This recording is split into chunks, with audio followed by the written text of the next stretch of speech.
Kannur Panoor bomb സ്ഫോടന കേസിൽ മുഴുവൻ പ്രതികളെയും കസ്റ്റഡിയിൽ ആവശ്യപ്പെട്ട പോലീസ് തലശ്ശേരി മുനിസിപ്പൽ കോടതിയിൽ കസ്റ്റഡി അപേക്ഷ നൽകി. പാനൂർ CI പ്രേംദാസാണ് കസ്റ്റഡി അപേക്ഷ നൽകിയത്. കൂടുതൽ വിവരങ്ങളുമായി ശ്രീജിത്ത് ചേർന്നുണ്ട്. ശ്രീജിത്ത്, എങ്ങനെ നോക്കിക്കാണും?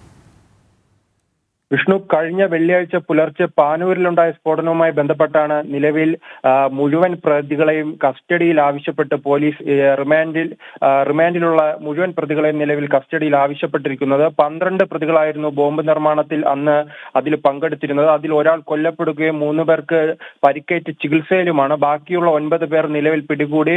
അതോടൊപ്പം ഈ റിമാൻഡിലാണ്. ഇവരെയാണ് നിലവിൽ ഈ 9 പേരെയാണ് നിലവിൽ കസ്റ്റഡിയിൽ ആവശ്യപ്പെട്ടിരിക്കുന്നത്. തലശ്ശേരി മുനിസിപ്പൽ കോടതിയിലാണ് നിലവിൽ പോലീസ് കസ്റ്റഡി അപേക്ഷ നൽകിയിരിക്കുന്നത്. 9 പ്രതികളിൽ നിന്നും കൂടുതൽ മൊഴിയെടുക്കുവാനും അതോടൊപ്പം തന്നെ സ്ഥലത്തെത്തിച്ച് കൂടുതൽ തെളിവെടുക്കേണ്ട ആവശ്യകത നിലവിൽ ഈ അപേക്ഷയിൽ പോലീസ് ചൂണ്ടിക്കാട്ടുന്നുണ്ട്. അതിനാൽ തന്നെയാണ് ഈ 9 പ്രതികളെയും അടിയന്തരമായി തന്നെ പോലീസിന് വിട്ടു നൽകണമെന്നൊരു അപേക്ഷയും